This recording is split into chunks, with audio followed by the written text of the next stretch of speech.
हम यहाँ अथर्ववेदी का मांडुक्य उपनिषद का मंत्र 11वीं, ये 11वीं मंत्र में मकार और प्राज्ञा का तादात्म्य बता रहे हैं। मकार और प्राज्ञा एकता का बता रहे हैं।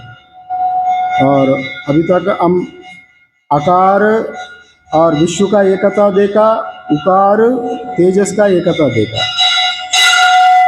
अभी मकार प्राज्ञा का तादात्म्य एकता को देखेंगे।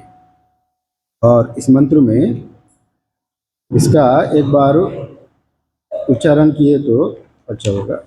एक बार उच्चारण किया जाए और बाद में व्याख्यान करेंगे। सुषुप्त स्थान प्राज्ञां मकार तृतीय मात्रा मितेरा पितेर्वा मिनोति अवा इदग्गं सर्वम् अपि तस्य भवति य एवं वेद। यहाँ पहले यहाँ सुषुप्ति स्थान प्राज्ञा, सुषुप्ति जिसका स्थान है वो प्राज्ञ है। सुषुप्त स्थान प्राज्ञा, सुषुप्ति जिसका स्थान है वो प्राज्ञ है। प्राज्ञा मीन्स जो प्राज्ञा नामक तीसरा पाद है, पादों में तीसरा है। यहाँ विश्व तेजस प्राज्ञ में ये 3 नंबर वाला है, ये बता रहे। और मकार वो मकार है, अक्षरों में मकार है, तीसरा है। अक्षरों में मकार तीसरा है और पादों में और प्राज्ञा तीसरा है, ये बात बता रहे। और तृतीय मात्रा ओम की जो तीसरी मात्रा मकार है। तिथि मीन्स मापने से, जो सम्यक जानने से यहाँ पिति कहाँ गया। यहाँ पिति अपिति दो कठिन शब्द है, मैं इसको बता देंगे। और अपितेवा मीन्स या लय होने से, एकत्व होने से यहाँ अपिति कहाँ गया। और मिनोति हवै इदग्गम सर्वम, इदम सर्वम, मिनोति हवै इदम सर्वम मतलब यहाँ जो निश्चय ही यहाँ सबको माप लेता है, सब कुछ ही मापने वाला। इदम सर्वम मीन्स जो कुछ है वो सबको मापने के नाते इसको प्राज्ञा को सभी माप लेता है। प्राज्ञा कैसा माप लेता है? मापना मतलब अभी बताएंगे। हम लोग जैसा तूलता है ना, गेहूँ को, चावल को इत्यादि रूप में एक मान में तूलता है, वैसा माप लेता है। वैसा पूरा मापना मतलब सम्यक प्रकार से जान लेता है। और प्राज्ञ मापता है मतलब विश्व और तेजस, विश्व तेजस सुषुप्ति में लय हो जाता है। लय होना यहाँ पर मापना, उसका अंदर सुषुप्ति का और सुषुप्ति में ये दोनों ही इसमें आने के नाते मापता है सम्यक प्रकार। वैसे ही यहाँ आकार भी मापने का ही है, क्योंकि ये पूरा अक्षरों में आकार सब व्याप्त होने के नाते ये भी मापता है। ये भी मापना कहाँ गया? मिनोति यवै सर्वम, सबको यहाँ माप लेता है। अपीतिश्य भवति, और अपीति मीन्स यहाँ लय को अपीति कहाँ गया। यहाँ मिनोति मीन्स मापना, अपीति मीन्स लय को एकत्व, एक हो जाना, लय को एक हो जाना। और यहाँ ये वेदम वेदा या एवं वेदम, इसको जो जानता है उसका फल भी बताया गया। वो भी ईश्वरत्व का जितने गुण है, माने ईश्वर जैसा पूरा प्रपंच में व्याप्त है, जो साधक इस दोनों को एकत्व को अगर जानने वाला जो साधक है, उनको भी वो एकता का ज्ञान हो जाएगा। माने ये पूरा कारण, सृष्टि का कारण कौन है? ईश्वर है। ईश्वर का जो कारणत्व का बारे में ये पूरा समझेगा, ये पूरा ना ईश्वर का ज्ञान इनको हो जाएगा। जैसा हम मुनि ऋषि लोगों को देखता है, वो सृष्टि कैसा हुआ, वो अपना अपना अनुभव से ही वो पूरा प्रपंच कैसा हुआ देखता है। वैसे ही मंत्र दृष्टा क्यों कहते हैं हम लोगों को? ये ऋषि लोग ये मंत्रों को साक्षात्कार करके अपना अनुभव में देखा, इसको पूरा प्रपंच क्या है उसको देख के ही हमको मंत्र दृष्टा, इसी मांडुक्य उपनिषद का मंत्र दृष्टा गौड़ पदाचार्य है, उनको वैसा अनुभव हुआ। एक एक मंत्र का दृष्टा है, उपनिषद का ऋषि है, वो ऋषि की वो दृष्टा वो कैसा अनुभव होता है, वैसा ये साधक भी जो साधन किया हुआ जो इन साधक है उनको भी ईश्वर का कारणत्व को जान लेता है। और हम भाष्य में इसको विवरण से देखेंगे। पहले इसको थोड़ा पदच्छेद देखेंगे। पहले मिते मीन्स माप करने वाला, मान मेजरिंग वेसल।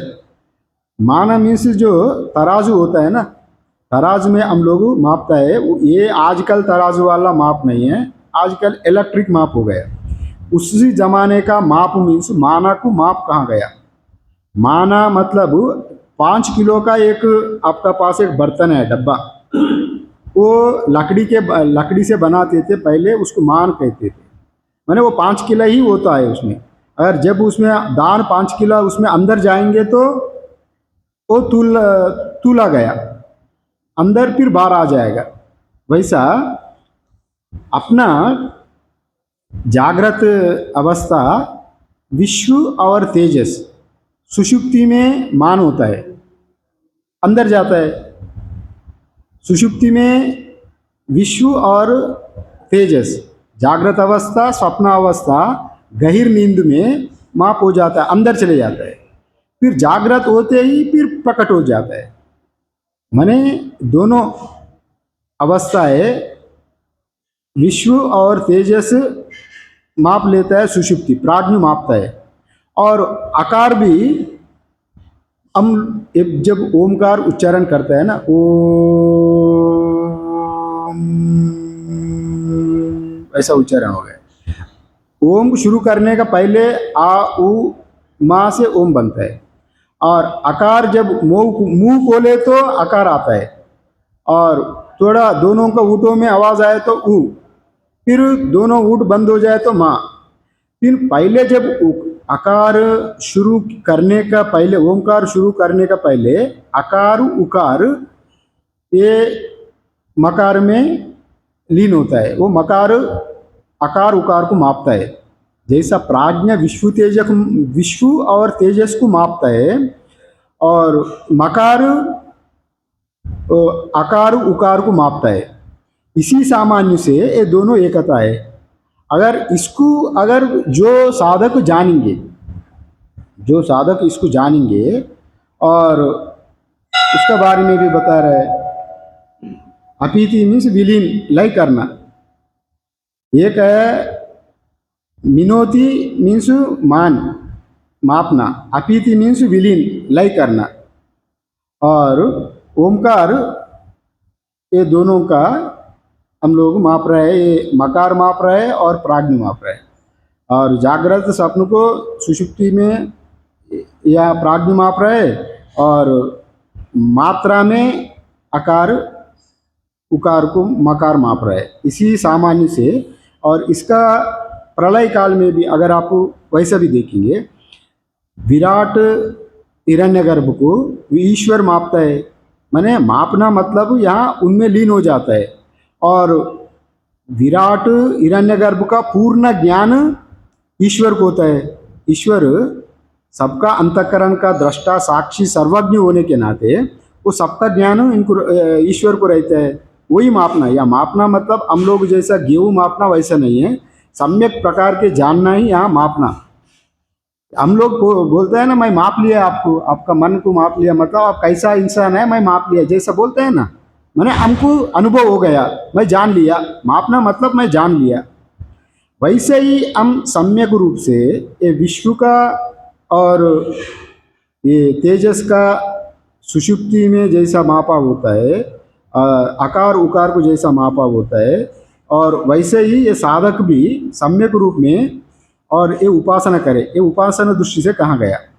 ओमकार उपासना करते समय ये उपासना का पद्धति बता रहे हैं यहाँ पर। ओमकार का उपासना कोई सगुना मैंने पल का आशा से मैं यहाँ कुछ सकाम उपासना ओमकार को अगर करेंगे तो, और निष्काम उपासना भी ओमकार का करेंगे तो, ओमकार प्रधान आकार का साधन करे तो वो कैसे साधन करना, विश्व विराट रूप में मैं ही जो ओमकार को उच्चारण करने वाला मैं ही विराट रूप में सर्वत्र व्याप्त हूँ। ओमकार को उच्चारण करते हुए ओमकार को विराट को सामान्यता होने के नाते मैं ओमकार प्रदान आकार प्रदान ओमकार साधन कर रहा हूँ। आकार प्रदान और विराट एक होने के नाते मैं ही विराट हूँ, विराट रूप में मैं ही सब में व्याप्त हूँ, मेरा ही व्याप्ति सर्वत्र है। ये एक प्रकार का अहंग्रह उपासना भी कह सकते हैं इसको। किंतु अहंग्रह उपासना मतलब मैं भी ये पूरा प्रपंच में मैं ही हूँ। विश्व में आकार उच्चारण करते समय भावना करना, ओमकार को उच्चारण करके अपना भावना आकार में है तो ये पूरा विश्व मैं ही हूँ, मैंने विराट पुरुष मैं ही हूँ। ऐसा अगर उपासना आपका सिद्ध हो गया तो आपको जो पहले मंत्र में बताया गया उतने सिद्धियाँ आपको आता है। नवमी मंत्र में जो बताया गया, जहाँ भी जाए आप पूजित हो जाएंगे, अब जो इच्छा है आपको पूरा हो जाएगा। वैसे ही उकार मात्रा से हिरण्यगर्भ का उकार प्रधान ओमकार का आप साधना कर रहे हैं। उकार प्रधान ओमकार साधना मतलब ओमकार का उच्चारण करते हुए आपका भावना दृष्टि जो संकल्प है उकार में है, तभी हिरण्यगर्भ में जितने क्षमता है सूक्ष्म सिद्धियां आता है। माने किसी इंसान को आप वैसे ही देखते हुए भी उनका मन में क्या चल रहा है, मन को आप स्टडी कर सकते, जान सकते, वही मापना है यहाँ पर। अभी कहीं वैसा भी संत मिलता है ना, एक आदमी आते ही सामने बैठते ही आपका पूर्वज वैसा है, आपका मन में ये चल रहा है, वो बिना ज्योतिष नहीं है, वो अपना मन से वो माप लेता है। ये मापना, ये तो एक इंसान व्यष्टि दृष्टि से मापेंगे। किंतु जो साधक साधन में सिद्धि हुआ जो साधक है, पूरा हिरण्यगर्भ में क्या चल रहा है वो पूरा प्रपंच में मापेंगे, उनका उतनी क्षमता आ जाती है। और वैसे ही यहाँ पर मकार और जो ईश्वर का एकता, माने यहाँ व्यष्टि दृष्टि से हम लोग दो प्रकार का यहाँ ले रहा है। एक आदि दैविक पुरुष अगर लेंगे तो आप ईश्वर को लेना, आध्यात्मिक पुरुष को लेना है तो अब प्राज्ञ को लेना। प्राज्ञ ईश्वर एक ही है, अलग नहीं है।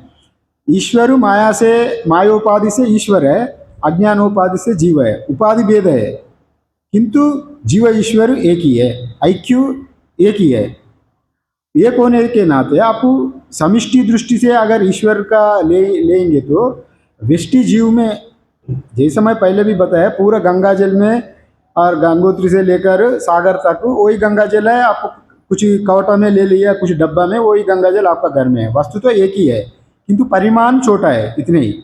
और जीव में जो ईश्वर है और पूरा प्रपंच में जो ईश्वर है वो अलग नहीं, वो एक ही है।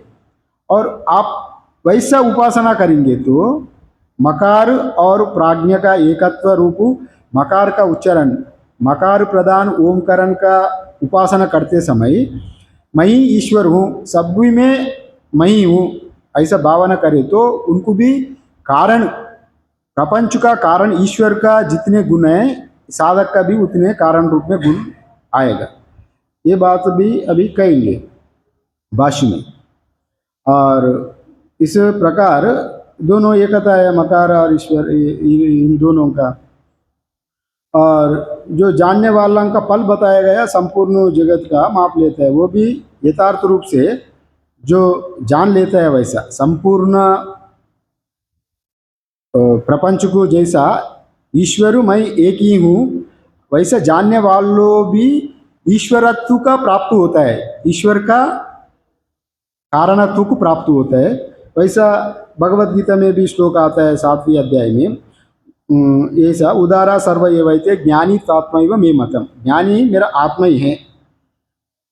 वैसे आत्मा ही है मतलब वहाँ अगर आप तुरीय चैतन्य में अगर रहेंगे, जाएंगे, सपोज निर्गुण निराकार ब्रह्म का साक्षात्कार हो गया आपको, वहां पर ये शब्द नहीं आएगा ज्ञानी स्वात्मा में मतम, क्योंकि वहां एक आत्मा होने के नाते ये मेरा आत्मा है, मैं कैसा करूंगा, मैं ही हूं, जो कुछ है अहम अस्मि दृष्टि से देखेंगे आप, ये मेरा है वैसा नहीं करेंगे। वहां आमशामशी भाव भी नहीं रहेगा, मेरा आत्मा ही है, मेरा भी नहीं रहेगा। जो हाईएस्ट अनुभूति में अहम ब्रह्मास्मि भी नहीं बनेगा। अहम ब्रह्मास्मि ये बोध कराने के लिए मैं ही ब्रह्म हूं, ठीक है ना। और वैसा बोध होता ही नहीं है, केवल मौन जो है अहम अस्मि, वो ज्ञान ही आप सर्वत्र व्यापक है, वहाँ दो रहते ही नहीं है। अहम ब्रह्मा अस्मि मतलब आप ब्रह्म नहीं है तो ना ब्रह्म नहीं है बोलने का, जो चीज़ आप है ही है आप उसको दोहराने का जरूरत ही नहीं पड़ेगा। इसलिए वहाँ एकत्व बोध में वहाँ कोई वहाँ द्वैत नहीं रहेगा, किंचित लेश मात्र भी नहीं रहेगा, बोलने का भी नहीं रहेगा, चुप वहाँ मौन। यहाँ इसी दृष्टि से उदारा सर्वैव ज्ञानी तेत्वैव मे मतम, मतलब ज्ञानी मेरा आत्मा ही बन जाता, मतलब वहाँ ईश्वरत्व को प्राप्त कर लेता है परम ये ज्ञानी। ये भी मुक्त होता है, एक तरह का ये भी मुक्ति है, किंतु थोड़ा लेश मात्र गंदा अगर ईश्वर इसमें रहते हैं, तुरीय चैतन्य से इसको तुलना बराबर नहीं किया जाता है, ईश्वर मायोपाधिक होने के नाते, और ज्ञानी आत्मा ही बन जाता है। और सुषुप्ति में अगर हम एकता को हो गया, सुषुप्ति स्थान में वहाँ कोई भेद बुद्धि नहीं रहता है। सुषुप्ति में जब जाएंगे, जागृत स्वप्न में भेद बुद्धि रहता है, सुषुप्ति में वहाँ पर ना ब्राह्मण ना चंडाल ना जाति ना धन ना गरीब कोई नहीं रहता, वहाँ एक ही हो जाता है, ऐक्य सामान्य वहाँ पर है, कुछ भी ना होने के नाते कुछ दिखता ही नहीं है। अत्र पिता पिता भवति माता माता, वैसा देवा देवा वेदा वेदा, सुषुप्ति स्थान में वहाँ कोई भेद नहीं रहता, अच्छा बुराई, वहाँ एकत्व होने के नाते। भिन्नता व्यवहार में भिन्नता है, पारमार्थिक में आत्मा में कोई भिन्नता नहीं है, जो कुछ भिन्नता है वो व्यवहारिक दृष्टि से है, पारमार्थिक दृष्टि से कोई भिन्नता ही नहीं है। और ये बात कहाँ गया, और ये कैसा मापता है, मैं पूरा का भाष्य का सार भी आपको बता रहा हूँ, फिर भाष्य पढ़ने में भाष्य समझने में आपको आसान हो जाएगा। सार तो एक ही है, किंतु आपको पहले ही चीज़ पूरा अवगत कराएंगे तो भाष्य पढ़ने में हर एक चीज़ का वर्ड का हमको फिर वहाँ रोकने का नहीं पड़ेगी। जैसा हम कैसा मिति और यहाँ लय कैसा होता है, यहाँ पर लय कैसा होता है तो एक दृष्टांत दिया है शास्त्र में। यहाँ जैसा पक्षी दिन बार में उड़ान उड़ाता है, दिन बार में पक्षी उड़ान उड़ाता है, दिन भर घूमता रहता है, ये बृहदारण्यक का से ये दृष्टांत है। बृहदारण्यक में जीव कैसा जाता है क्या होता है, पक्षी दृष्टांत से जीवात्मा को वहाँ बृहदारण्यक में कहा गया, वहाँ से उल्लेख है। जैसा ये जीव क्या करता है, पक्षी जैसा अपना पूरा दान खाने के लिए, गेहूँ खाने के लिए सुबह उठता है, अपना घोंसला से निकलता है, दिन भर उड़ान बढ़ता है, और कहाँ झगड़ा कहाँ व्यवहार करता है, कहाँ ये करता वो करता, फिर रात को जाके अपना घोंसला में विश्राम लेता है।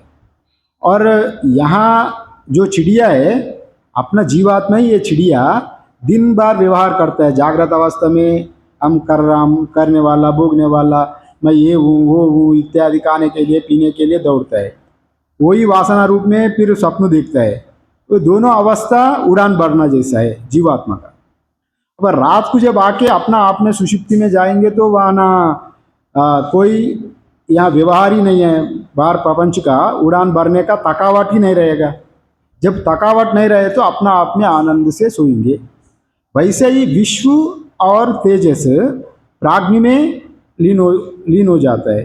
फिर अगले दिन जो चिड़िया फिर उठता है ना, फिर उठ जाता है, उठ के फिर यही व्यवहार करता है, वैसा लय होके फिर निकलता है। वैसे भी ओमकार उच्चारण में अकार उकार मकार में लय होता है, फिर एक ओंकार का दूसरा ओंकार का उच्चारण में, एक बार ओंकार उच्चारण किया, अकार उकार मकार में लय हो गया, फिर दोबारा ओमकार उच्चारण करेंगे तो फिर वो आकार से शुरू होगा। वही फिर जो लीन हो गया, लय हो गया, वही फिर प्रकट हो जाएगा। फिर आकार उकार, फिर लय होकर फिर वैसे ही लीन हो जाएगा। वैसे ही जो चिड़िया का दृष्टांत वहाँ दिया गया, जैसा हम लोग भी थकान से जैसा सुषुप्ति में जाके फिर दोबारा अगले दिन फिर उठ के फिर व्यवहार करता है, फिर विश्व में आता है, व्यवहार करके फिर वासना रूप में वही स्वप्न देखता है। यही प्रपंच चलता रहता है। और दूसरा दृष्टांत भी देता है, अपना आप में रहना ही अत्यंत सुख है। हम बाहर व्यवहार विचरण करने जाता है ना, जैसा और एक चिड़िया का नाव में, समुद्र में नाव में बैठा, वो अपना आप में लीन हो गया। वो थकावट पूरा दिन भर घूम घूम के आके एक नाव में बैठ गई, वो अपना आप में नींद में चले गई चिड़िया, और नाव वाला नाव खोल दिया, समुद्र में चले गया। वो चिड़िया ख्याल ही नहीं रहा उसको नाव चल रहा है बोल के, वो वैसे ही बैठ गया। और बीच समुद्र में जाने के बाद इनको ख्याल आ गया, अरे मैं तो एक किनारे से आके नाव में बैठा था, अभी मैं तो जाना है। फिर वो उड़ के चले गई, जहाँ भी जाओ समुद्र ही समुद्र। वो उधर गया, इधर गया, नॉर्थ में गया, साउथ में गया, दक्षिण उत्तर पश्चिम पूर्व सर्वत्र दूर दूर जाके उड़ान भर के कहाँ कुछ डाल मिलेगा, किनारे मिलेगा, जहाँ भी जाओ किनारे नहीं मिला। फिर अपना आप में नाव में आके बैठा चुपचाप और चिंता ही छोड़ दिया। वैसे ही जीव भी हम विश्व तेजस व्यवहार कर कर कर करके जीवो जन्म जन्मों से व्यवहार कर करके एक बार थक जाता है। थकावट मीन्स अंदर में वैसा वैराग्य आता है, बहुत हो गया है, अभी नहीं, बहुत कर चुका हूँ, बहुत देख लिया मैं संसार को, अभी नहीं, ये परम सत्य नहीं है, और इसी जगत का पीछे नहीं भागना। चुप हो जाता है अपना आप में, चलो जो कुछ हो रहा है व्यवहार को, अब व्यवहार से पीछे मुड़ लेता है। यही असली वैराग्य, उनका ही ज्ञान प्राप्ति होता है। और हम लोग साधारणतः जब अपना घर में रहता है तो अपना आनंद में रहता है, अपना कमरा अपना घर में रहता है। अभी ज़्यादा दिन रह के हमको बोर लगता है ना, चलो घूम के जाएंगे, घूमने जाता है तीर्थ यात्रा करने के लिए, उड़ान बढ़ता है उधर इधर। जब आप केदार जाएंगे, बद्री जाएंगे, अमरनाथ जाएंगे तो वहाँ इतने भीड़, जहाँ भी मंदिर में जाएंगे तो लाइन में लाइन, धक्का मुक्की, और बस में जाएंगे तो वहाँ भी भीड़ भाड़, और इतने घूम घाम एक हफ्ता के लिए गया, वो थकावट तक गया। दर्शन करने तो गया, और 1 मिनट दर्शन के लिए आप 20 घंटा लाइन में खड़ा होना पड़ा। फिर 2 दिन का रवाना, और उधर इनसे धक्का, उनके बाद सुनो ये होटल में वहाँ कमरा नहीं है, उधर दौड़ो, ये नहीं है तो उधर दौड़ो। वो थकावट तक के आके, नहीं भाई कहाँ भी अच्छा नहीं है, अपना घर जैसा और कुछ नहीं है, यही सर्वतीर्थ है, कहाँ नहीं जाना। माने शांति तो अपना घोंसला में ही है, किंतु घोंसला का रहते आपको आदत बढ़ गया। फिर बाहर जाते पता चलेगा अपना आप में रहना ही अत्यंत सुख है, बाहर का सुख नहीं है, थोड़ा तात्कालिक सुख है। वैसे ही यह विश्व तेजस भी व्यवहार कर करके, जैसा चिड़िया अपना घोंसले में जाके आराम लेता है फिर व्यवहार करता है, या जागृत अवस्था में भी यहाँ विश्व पुरुष व्यवहार कर करके फिर उसमें लीन होता है, नीति अपीति दोनों होता है। और वैसे ही जैसा लय, जिसमें लय होता है फिर उसी वही प्रकट होता है। आकाशाम पतितम तोयम सागरम प्रति गच्छति इत्यादि रूप में अभी बारिश हो रहा है ना, जो बारिश सागर से आया बाफ बन के, फिर मेघ बन के बरस रहा है, फिर नदी होकर नदी से बहकर फिर सागर में ही जाएगा। वो अपना आप में रहे तो अपना आप में पहुंचेगा ही, वो बीच का ही व्यवहार है। अगर अंतिम पारमार्थिक दृष्टि से इसी दृष्टांत को देखेंगे तो जो चीज़ कभी उत्पन्न नहीं होता, कोई नाश नहीं होता। हम लोग कहते हैं ना, अभी गर्मी है, किसी किसी का कहाँ पर पानी नहीं मिले तो अरे पानी का इस्तेमाल मत करो, वेस्ट मत बहाओ। इसलिए हम पानी थोड़ा थोड़ा व्यवहार करता है गर्मी में, किंतु ये व्यवहारिक दृष्टि से, पारमार्थिक दृष्टि से पानी कभी नाश नहीं होता है। एक बूंद गई, एक बिंदु कभी नाश नहीं होता है। पानी का क्या नाश होता है? अगर वो जैसा समुद्र से आया, समुद्र से आके भाप बन के फिर नीचे आई, नीचे आके आप इसको पी रहे हैं, धो रहे हैं, फेंक दे रहे हैं, फेंक दे तो कहाँ जा रहा है? भाप बन के फिर मेघ में ही जा रहा है। वो कहाँ वृथा वेस्ट नहीं होता है, मेघ में जाकर फिर बरस रहा है, बरस के फिर समुद्र में ही जा रहा है। पारमार्थिक दृष्टि से कोई चीज वृथा नहीं होता है। वहां पर जो चीज जिससे आया वो उससे ही मिलेगा, किंतु व्यवहार को हम लोग वृथा कहते हैं। पारमार्थिक दृष्टि से वहाँ वृथा वैसा कुछ नहीं रहता है। वैसे ही यहाँ पर कार्य कारण में ही मिल जाता है, फिर कारण से ही फिर उत्पन्न होता है कारण कार्य। वैसे ही ये दोनों का कार्य क्या है? सुषुप्ति तेजस विश्व का कार्य है, वो दोनों फिर उसी कारण में ही मिल जाता है। पहले भी मैं बताए थे, इसी प्रसंग में आए थे, सुषुप्ति से ही जागृत बीज है ना, सुषुप्ति अवस्था है, बीज अवस्था है। बीज से ही पल्लवित, अंकुरित और पल्लवित होता है। स्प्रोट आता है तो वो बीज से ये होता है। बीज में रहने के नाते बीज से ये होता है। जैसा एक बरगद का पेड़ है, बड़ा पेड़ है, पेड़ बड़ा तूफान आ गई, पेड़ गिर गई, बरगद का पेड़, वो पूरा पेड़ कहाँ पर समाहित हो गया? बीज में। फिर वो बीज फिर जमीन में पड़ा तो फिर अंकुरित हो जाएगा, उसी से ही पेड़ हो जाएगा ना। वैसे ही ये पूरा प्रक्रिया भी वैसे ही है। यहाँ सुषुप्ति से फिर जागृत आता है, जागृत से फिर सपना, यही। वैसे ही ओमकार उच्चारण में ओमकार उकार अकार उकार मकार में लय होता है। और ये दोनों एकत्व को जब आप मानकर ईश्वर और मकार ये दोनों एक ही है, अथवा प्राज्ञा मकार एक ही है, वैसा कोई साधना करेंगे तो आप उतने व्यापकता का आपको आ जाता है। और ये बात यहाँ पर कहाँ गए, और हम थोड़ा बहुत तो इसको भी देखेंगे, भाष्य भी देखेंगे तो और स्पष्ट हो जाएगा। और सुषुप्त स्थान प्राज्ञा या सा ओंकार से मकार तृतीय मात्रा। यहाँ सुषुप्ति स्थान में जो प्राज्ञा है वही ओंकार का तृतीय मात्रा है। और ये दोनों एक को बता रहे तो यहाँ पूर्व पक्षी प्रश्न उठा रहे, केन सामान्य न, किसी समानता से ये प्राज्ञा और मकार दोनों एक कैसा है, कौन सा सामान्यता से, ये बता रहे।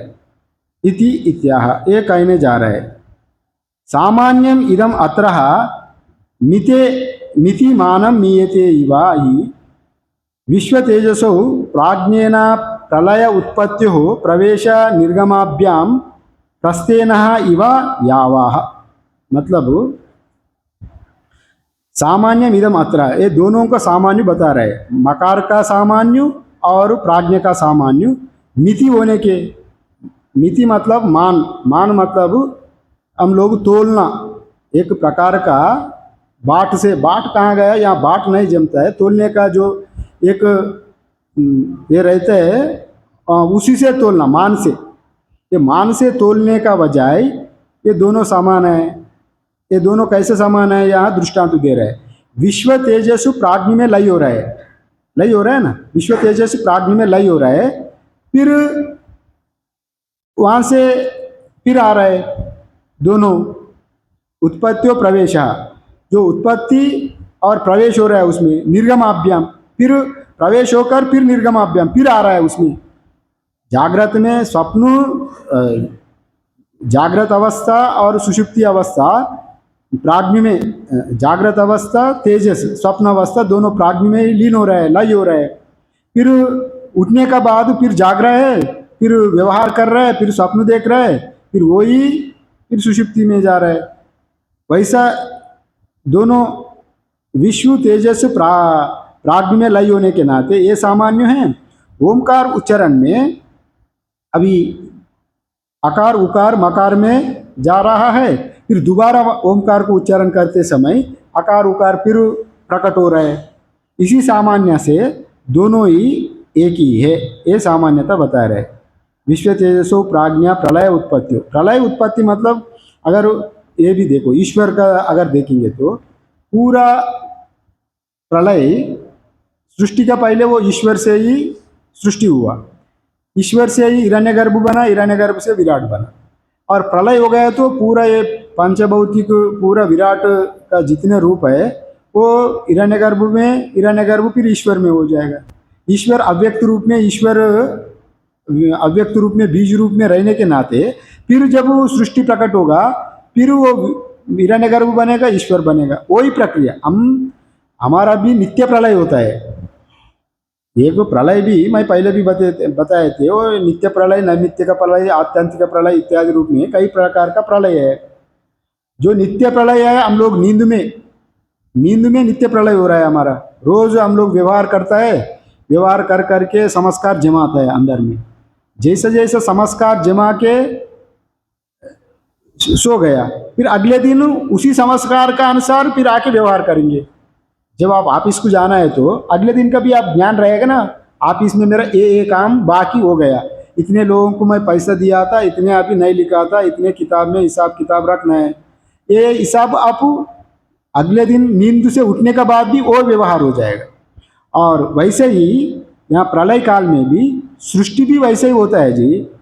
जब आपको सृष्टि पूर्ण रूप में सृष्टि हो गई, सृष्टि होने के बाद आज सृष्टि हो गया तो अभी तक आपका जीवन में जो अच्छा संस्कार जितने बीज रूप में पड़ा है, अगले जीवन में इसी से ही फिर आपको सृष्टि मिले। सृष्टि में वही जीवन वहाँ से ही शुरू होगा, फिर शुरुआत नहीं होगा। जैसा अपना साइंस बोलता है ना, साइंस में तो सृष्टि प्रक्रिया में पहले तो ये एटम बना, एटम से ये बना, ये जो ये बना, वैसा एक अलग प्रकार का वर्णन है। कुछ लोग बोलते हैं वानर बना, आदि मानव था, आदि मानव से वानर बना, वानर से ये इत्यादि रूप में ये वर्णन है। वैसा नहीं होता है। शास्त्र का अनुसार सृष्टि प्रक्रिया का साइंस का कोई मेल नहीं है।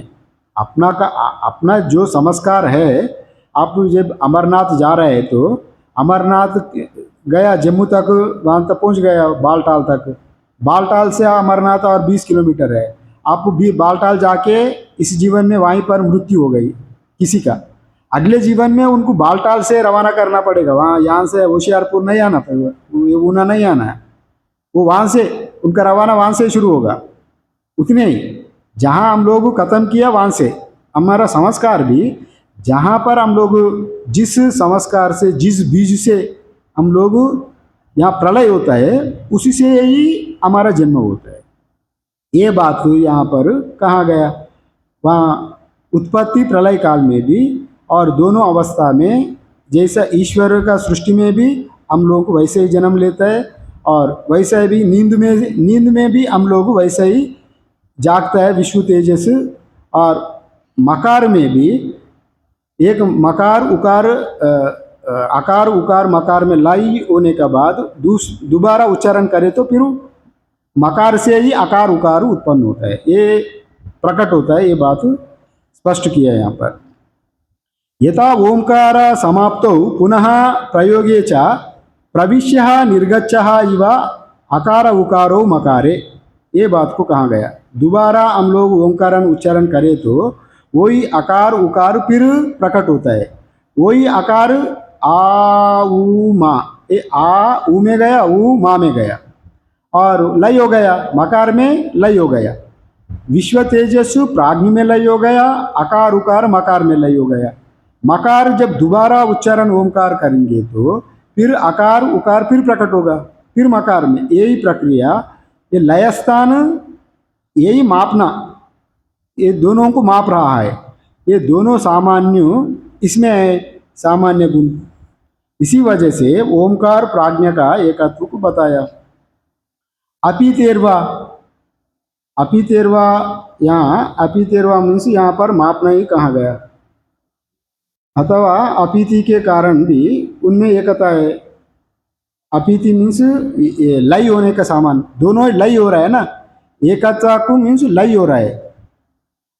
यहाँ विश्व तेजस भी इसमें लय हो रहा है और आकार उकार भी मकार में लय हो रहा है। लय प्रक्रिया से भी ये दोनों एक ही है। और अपीतिर्वा, अपीति आप्ययम एक ही भावा, अपीति का यहाँ अर्थ दे रहा है। अपीति आप्यया एक ही भावा, आप्यय मतलब लय, एक हो जाता है। वो एक होने के नाते ओंकार उच्चारणे ही अंत्य अक्षरे एकीभूता इव अकार उकारो। या ओंकार उच्चारण करते समय अकार उकार मकार में लय हो रहा है, एकीभूत हो रहा है, वहाँ पर आप्यय अपीति हो रहा है, दोनों एक हो रहा है। तथा विश्व तेजसौ सुषुप्ति काले प्राज्ञ, विश्व तेजस भी सुषुप्ति काल में, नींद में, वो दोनों ही प्राज्ञ में एकीभूत हो रहा है। अतो वा सामान्यात् एकत्वं प्राज्ञा मकारयो। अभी ये दोनों का सामान्य बता रहा है, कैसा एकत्व है, ये दोनों का सामान्य यहाँ बता रहा है। वहाँ सामान्य है दोनों एक होने का, मकार अकार उकार मकार में एकत्व हो रहा है, और विश्व तेजस प्राज्ञ में एकत्व हो रहा है। इसी का कारण पूर्व पक्षी प्रश्न किया था ना, केन सामान्य ना, वो सामान्य यहाँ पर बताया। अतो वा सामान्यात एकत्वम प्राज्ञा मकारयो, प्राज्ञ और मकार दोनों एक इसी सामान्य से। और विद्वत फलम आह, वो विद्वान का फल बता रहा है। अभी ये इस समानता को अगर कोई जानेंगे तो, इस समानता को कोई जानेंगे तो उनका फल बता रहा है। मिनोति हवै इदं सर्वं जगत यातात्म्यं जानाति इत्यर्थः। मिनोति हवै इदं सर्वं माने पूरा जगत का वो माप लेता है। जैसा वो साधक है कोई वैसा जान लिया, आकार और ईश्वर दोनों एक ही है, वैसा साधन करके जान लिया, अनुभव कर लिया, वो भी सब कुछ माप लेता है। मिनोति हवै इदं सर्वं जगत यातात्म्यम जानाति इत्यर्थ, माने सम्यक प्रकार के जान लेता है। यातात्म्यम जानता है मतलब वो सम्यक प्रकार के जगत का उनको जानकारी होता है। सृष्टि प्रक्रिया पूरा जान लेता है जी। कोई भी साधक मकार प्रधान ओमकार का उपासना करे तो पूरा सृष्टि रहस्य को जानता है। जैसे आजकल साइंटिस्ट लोग जानने का प्रयास कर रहे हैं ना, किंतु ये आध्यात्मिक रूप से यहाँ बैठ बैठ के पूरा सृष्टि रहस्य कहाँ खोज करने का लैबोरेटरी इनको जरूरत नहीं पड़ेगी। यहाँ बैठ बैठे ही यहाँ इनका पूरा सृष्टि रहस्य को सम्यक प्रकार से जान लेता है। हाँ, अपीतिश्य जगत कारणात्मा च भवति इत्यर्थः। अपीतिश्य जगत कारणात्मा च भवति इत्यर्थः, माने पहले अपीति मीन्स जगत कारण से लय हो जाता है। कारण मतलब जगत का कारण कौन है? या ईश्वर ही जगत का कारण है। जगत का कारण ईश्वर होने के नाते यहाँ सम्यक प्रकार से, और ईश्वर का साथ मरने का बाद इनका मृत्यु हो गई जी। मरने का बाद ये कहाँ जाएगा? ईश्वर का साथ कारणात्मा से एकीभूत हो जाता है। अपीतिश्य जगत कारणात्मा च भवति इत्यर्थ मतलब यहाँ जगत का इनका शारीरिक रूप से एक तरफ का ये मोक्ष ही है। कारण शरीर कारणात्मा ईश्वर से एकीभूत हो जाता है। मतलब ये पूर्ण तुरीय ब्रह्मा का ज्ञान नहीं है, किंतु ईश्वरत्व का प्राप्ति हो जाता है इनको। जगत का कारण ईश्वर होने के नाते ईश्वर का साथ कारणात्मक रूप में वो वहाँ पर विद्यमान रहता है यहाँ पर। और अत्र अवांतर फलवचनम प्रधान साधन स्तुत्यर्थम, यहाँ पर यह समझने का है थोड़ा। अपीतिश्य जगत कारणात्मक च भवति इत्यर्थः, वहाँ पर कारणात्मक से रहने के नाते यहाँ ज्ञानी कारणात्मक रूप में ईश्वर में रहते हैं। फिर ज्ञानी का यहाँ पूरा प्रपंच सुषुप्ति में जाकर सोते हुए भी ज्ञानी अपना स्वरूप में जागता है। यानिशा सर्वभूतानां यस्याम जागृति संयमी तस्याम जागृति भूतानि सानिशा पश्यतो मुने, गीता में जो कहा गया, मुनि जो मननशील आत्मज्ञानी सर्व प्रपंच सोते हुए भी ज्ञानी अपना स्वरूप दृष्टि से अपना आप सर्वत्र उन अपना को स्वरूप दृष्टि से, व्यापक दृष्टि से, ईश्वरत्व दृष्टि से सब में एक जैसे देखता है। वही यहाँ पर कारणात्मा च भवति इत्यादि रूप में बताया गया। अत्र अवांतर फलवचनम, ये जो बताया गया ना, ओमकार आकार रूप, आकार प्रधान ओमकार और विश्व का जो उपासना करने वाला, और उनको सर्वत्र विश्व का ज्ञान होता है, कहाँ भी जाए तो सम्मान मिलता है। और उकार प्रधान ओमकार उपासना करे तो हिरण्यगर्भ में जितने सूक्ष्म तत्व अष्ट सिद्धियाँ सब कुछ प्राप्त होता है। सबको मन में जो है विराट में हिरण्यगर्भ में जो है उनको ये ज्ञान आता है। यहाँ अवान्तर फल, अगर मकार ईश्वर का एकत्व को जानेंगे तो ये ईश्वरत्व गुण इनको आएगा। कारण रूप में, कारणात्मक जो परमात्मा का कारण रूप में जितने विद्यमान है वो इसमें इनमें एक गुण आएगा। ये है आवांतर फल है, माने एक एक पाद को उपासना करेंगे तो इतने फल आएगा। अगर ये एक यूं बता रहा है, फिर ये तीनों आकार रूप उकार रूप मकार रूप साधन करने के लिए, माने प्रधान साधन स्तुत्यर्थम, प्रधान साधन मतलब पूरा ओंकार का स्तुति करने के लिए, पूरा ओंकार का स्तुति करने के लिए एक एक पाद का वर्णन कर रहा है। माने एक एक पाद का इतने फल मिले तो पूर्ण ओंकार का अगर आप उपासना करेंगे तो कितने फल मिलेगा? वो तुरीय फल मिलेगा। तुरीय पद वही शांतम शिवम अद्वैतम, आपको जितने भी कल्पों में भी आपको जन्म नहीं होगा। तरति शोकम आत्मविद ब्रह्म वेद ब्रह्मैव भवति, आप ब्रह्म बन के ही रहेंगे, आपका सृष्टि से कोई और लेना देना नहीं रहेगा। और वही यहाँ बताया गया। और इसी प्रधान साधन स्तुत्यर्थम, ये प्रधान साधन स्तुति करने के लिए, प्रधान साधन मतलब यहाँ ओमकार का पूर्ण रूप से कोई ओमकार का साधन करने का बजाय पूर्ण रूप से कोई ओमकार का साधन करेंगे ना, तभी उनको अनंत फल मिलेगा। वो अनंत फल को बताने के लिए ये एक एक ओमकार का आकार उकार मकार का रूप में यहाँ बताया गया। और ये बात को यहाँ ओमकार को आकार उकार मकार से इसको बताया, इसका बारे में और कारिका आएगा, और कारिका का भी हम लोग देखेंगे। यहाँ पूरा इसका ठोस सिद्धांत ये हुआ। और जागृत अवस्था में हम लोग वह जो कुछ कर रहा है तो स्वप्नों में, स्वप्न का अवस्था का और ये दोनों प्राज्ञ में लीन हो रहा है, और मकार में आकार उकार दोनों लीन हो रहे। और आकार में पूरा व्याप्त है। जैसा आकार में पूरा व्यंजन स्वरों में आकार व्याप्ति है। व्यंजन स्वर मतलब आपका पास 100 रुपये है जी, 100 रुपये का सिक्का है। 100 रुपये का सिक्का है तो आप 1 रुपये की गिन रहे, 1 रुपये जो पहले गिन रहा है वो आकार है।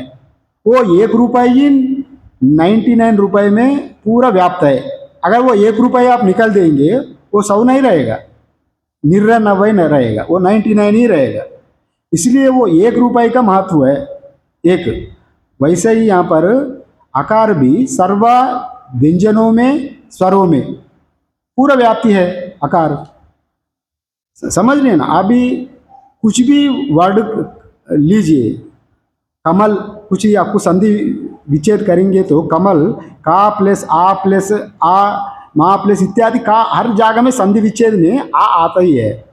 इसलिए आकार सर्व व्यंजनों में व्यापक, स्वरों में व्याप्ति होने के नाते वो व्यापकत्व है। और विश्व भी प्रपंच में सभी में व्यापक है।